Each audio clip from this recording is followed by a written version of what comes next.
15년 전 뺑소니, 진범은 독고탁? 딸 세리로 협박받았다. 충격의 최종의 스토리 예고. 그가 15년 전부터 감추고 있던 어떤 진실은 왜 지금 밝혀져야만 했던 걸까요? 지금부터 드라마 독수리 오형제를 부탁해 충격과 반전으로 가득 찬 최종의 예측 스토리를 전해드립니다. 구독과 좋아요 눌러주세요. 신라주조, 단순한 전통주 회사가 아니었습니다.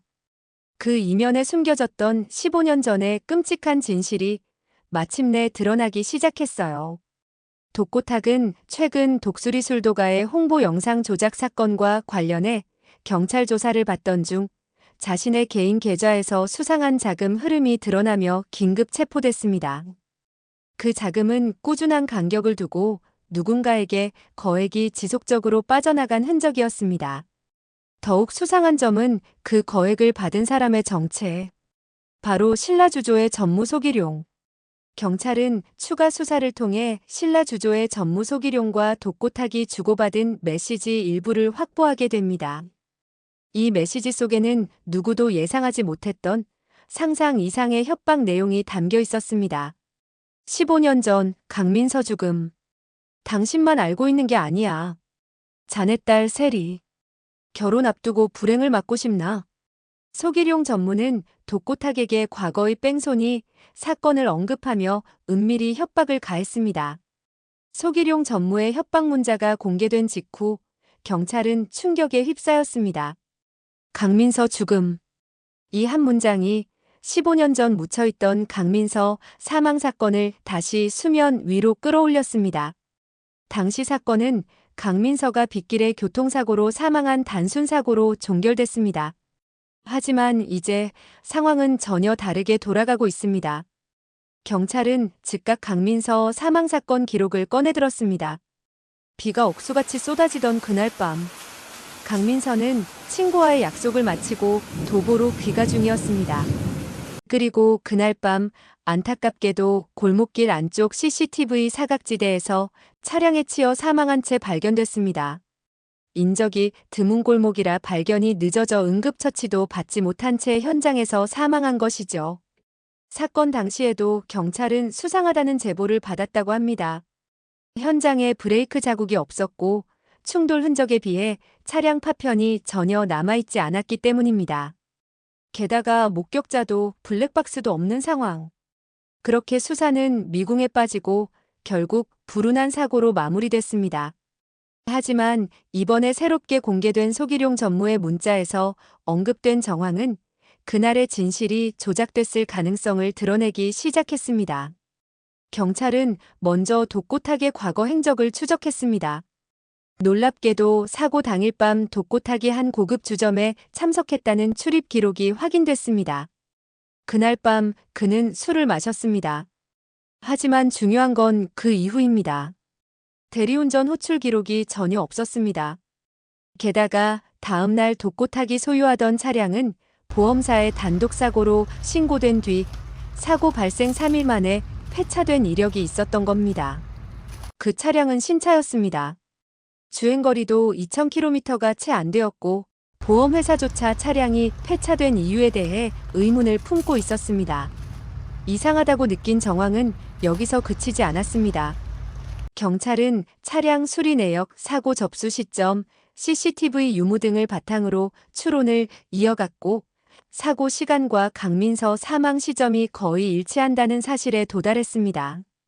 이쯤 되자 경찰도 확신하기 시작했습니다. 이건 단순한 우연이 아니다. 이제 남은 건 동기였습니다. 독고탁은 강민서가 한동석의 전처였다는 사실을 사건 이후 약 6개월 후에 알게 됐다고 진술했습니다. 하지만 바로 이 시점부터 독고탁의 행동이 수상하게 변하기 시작했습니다. 경찰이 확보한 또 다른 증거는 독고탁이 사고 이후 회사 비밀리에 진행한 영상 조작 프로젝트의 기획서였습니다. 그는 내부 디자이너들과 함께 실제 사건을 왜곡하고 특정 인물에게 불리하게 보일 수 있도록 각본을 짠 정황이 포착됐습니다. 마치 누군가 다른 이에게 죄를 덮어 씌우려는 듯한 움직임이었죠. 그리고 그 모든 시나리오를 가능하게 만든 사람이 바로 소기룡 전무였습니다. 소 전무는 독고탁의 약점을 가장 먼저 눈치챈 인물이었습니다. 그는 사고 다음 해 독고탁에게 접근했고 이런 말을 건넸다고 합니다. 자네가 뭘 했는지 나만 모를 거라 생각했나? 조용히 말 잘 들으면 다 덮을 수 있어. 처음엔 거부하던 독고탁도 딸 독고세리를 들먹이는 소전무로부터 세리를 지키고자 모든 위협을 감내해야 했습니다. 시간이 지나며 점점 말을 듣기 시작했습니다. 결국 그는 자존심을 내려놓고 사실이 아닌 조작된 영상을 유포하는데 동의하게 됩니다. 소기룡 전무는 독수리 술도가의 조작 영상을 유포시키고 주가를 떨어진 틈을 노려 주식을 사들이려 했습니다. 독수리 술도가의 최대 주주가 되고 신라 주조는 회장인 독고탁을 협박해 쥐락펴락하고 양쪽 다 장악할 심산이었죠. 독고탁은 진실이 밝혀지면 딸마저 상처받게 될 것을 알았기에 침묵했습니다. 하지만 그 대가로 치르게 될 죄의 무게는 상상 이상이었습니다. 신라 주조 회장직에서 내려오고 독수리 술도가 관련 혐의로 체포된 독고탁은 더 이상 버틸 힘이 없었습니다. 그는 결국 15년 전의 뺑소니 사고에 대해 모든 것을 자백합니다. 이때 독고탁은 큰 착각을 했습니다. 뺑소니로 인해 사망에 이르면 공소시효는 10년이므로 소기룡 전무에게 더 이상 협박 자금을 보내지 않았고 소 전무는 조작 영상의 배후로 경찰에 잡히고 난 후 독고탁에게 자금을 받은 사실이 밝혀지자 독고탁의 뺑소니를 전부 증언해버렸습니다. 그렇지만 반전이 있었습니다. 음주운전으로 인한 뺑소니 사망 사고는 공소시효가 15년이기 때문에 아직 독고탁은 처벌받을 수 있었던 거죠. 그날 술을 마셨습니다. 운전하지 말았어야 했습니다. 그 사람이 LX 회장 한동석의 아내일 줄은 몰랐습니다. 정말 몰랐습니다. 그의 자백은 조서 안에서 눈물과 함께 터져나왔고 그는 죄인의 신분이 되었습니다. 그날 오후 박정수가 병실에서 책을 읽고 있을 무렵이었습니다. 스마트폰 진동이 울렸고 낯선 번호가 화면에 떴습니다. 여보세요?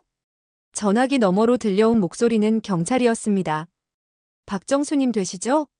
저희는 현재 독고탁 전 회장 관련 수사를 진행 중인데 알려드려야 할 중요한 사실이 있습니다.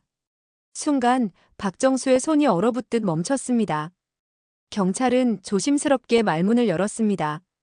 15년 전 LX 호텔 회장 한동석 씨의 전처 강민서 씨가 사망한 사고에 대해 독고탁 전 회장이 오늘 혐의를 인정했습니다. 음주 상태였으며 그날 현장을 벗어난 것도 자백했습니다. 잠시 정적이 흘렀고 박정수는 몸이 굳은 채 한마디도 하지 못했습니다. 공식 발표 전 가족분들에게 먼저 사실을 알려야 한다고 판단해 연락드렸습니다. 한동석 회장님께도 별도로 전달드릴 예정입니다. 전화를 끊고도 박정수는 침대에서 일어나지 못했습니다. 눈이 커지고 입은 떨렸고 이내 가슴을 부여잡은 채 울먹였습니다. 민서야 드디어 범인을 찾았어. 한편 한동석은 집무실에서 회의 준비 중이었습니다. 비서가 조심스럽게 다가와 경찰에서 왔다며 휴대전화를 건넸습니다. 잠시 통화 후 그는 넋이 나간 표정으로 자리에 앉아있던 의자 등받이에 몸을 기댔습니다. 그리고 손에 들고 있던 스마트폰을 툭 떨어뜨렸죠. 충격은 말로 표현할 수 없었습니다. 그동안 민서의 죽음을 우연한 사고라고 생각했던 그는 신라 주조 독고탁 회장이 관련되어 있다는 사실을 받아들이지 못했습니다. 하지만 이내 그는 이를 악물고 자리에서 일어났습니다. 언론 발표가 예정된 시각, 그는 기자회견장 앞에 섰습니다. LX 호텔은 오늘 이후 신라 주조와 단 하나의 계약도 맺지 않겠습니다. 진실을 숨긴 자와의 협력은 있을 수 없습니다. 이 말은 단순한 선언이 아니라 사실상 신라 주조에 대한 공개적인 절연이었습니다. 그 충격적인 소식은 마치 불붙은 기름처럼 빠르게 전국으로 퍼져나갔습니다. 뉴스 속 속보 자막에는 이렇게 쓰여 있었어요. 신라 주조 전 독고탁 회장, 15년 전 음주 뺑소니 자백. 피해자는 LX 호텔 회장 전처 강민서. 수많은 온라인 포털의 실시간 검색어 1위에는 독고탁, 강민서, 음주 뺑소니가 하루 종일 오르내렸고 주요 방송사들도 긴급 편성으로 뉴스를 다뤘습니다. 기자의 목소리는 무거웠고 화면 속 독고탁의 죄수복을 입은 모습은 시청자들에게 큰 충격을 안겼습니다. 그러나 이 와중에도 한 사람만은 정반대의 길을 선택합니다. 바로 마광숙이었습니다. 그녀는 장미애가 찾아온 날 받은 주식을 꺼냈습니다. 독고탁이 과거 독수리 술도가의 공금을 횡령한 것, 조작 영상으로 독수리 술도가를 위기에 빠뜨린 것, 장미애가 오강수를 맡기고 도망가 버린 것에 대한 사죄의 의미로 장미애가 갖고 있는 신라주조의 주식을 전부 양도한 것이었어요. 그 뜻을 이어받은 마광숙은 이번 기회를 놓치지 않았습니다. 오히려 위기를 기회로 바꾸겠다고 결심했습니다. 그녀는 기자회견을 자청하며 이렇게 선언합니다. 저 마광숙은 독수리 술도가의 대표로서 신라주조의 주식을 인수하여 책임감 있게 그 가치를 되살리고자 합니다.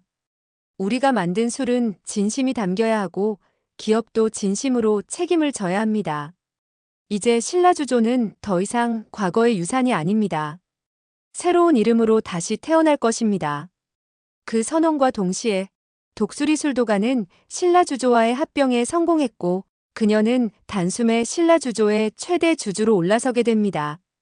사람들은 놀랐습니다. 마광숙이 조용히 움직이며 이렇게 큰 그림을 그리고 있었는지 전혀 몰랐기 때문입니다. 그녀는 외부 투자자들과 접촉해 자금을 확보했고 신라주조의 기업 가치를 분석해 미래 성장성을 입증해냈습니다. 그녀는 신라주조의 최대 주주가 되었고 회사 이름도 경영 방식도 전부 새롭게 바꾸며 전통과 책임을 모두 지닌 브랜드로 거듭나게 만들었습니다.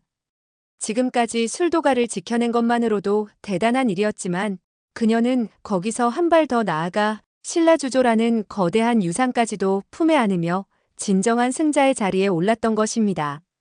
그리고 마침내 합병 절차가 완료된 그날, 신라주조의 간판은 내려졌고 대신 새로 들어선 간판에는 이렇게 쓰여 있었습니다. 독수리주조 전통을 담고 미래를 빚는다. 이제 독수리 술도가는 더 이상 작은 가문이 아닙니다. 한국의 전통주를 세계로 알릴 수 있는 진짜 장인의 집단으로 거듭난 것이죠. 그리고 그 중심에는 결코 흔들리지 않는 마광숙이 서 있었습니다. 신라주조만을 생각했던 경영자, 딸 세리의 미래를 위해 서슴지 않게 남에게 피해를 준 아버지, 그리고 죄를 숨긴 죄인. 독고탁은 감옥 속에서 언론 보도를 바라보며 모든 것을 조용히 내려놓습니다. 그가 지켜내려 했던 신라주조는 독수리 술도가에 흡수되어 버렸고 딸 세리는 오범수와 결혼해 자신의 인생을 살아갑니다. 하지만 그는 이제 과거의 죄와 맞서 싸우는 사람이 되었습니다. 그렇다면 진짜 진실을 알고 있는 소기룡 전무는 왜 지금까지 살아남았던 걸까요? 그리고 강민서가 죽던 날 그 자리에 또 다른 제3의 인물이 있었던 건 아닐까요? 진실의 끝은 아직 멀었습니다. 다음 주 충격의 최종회. 절대 놓치지 마세요. 댓글로 여러분의 주적도 남겨주세요. 이런 반전 안 놓치려면 구독은 필수, 좋아요는 사랑이죠. 지금까지 다음 화주적단이었습니다.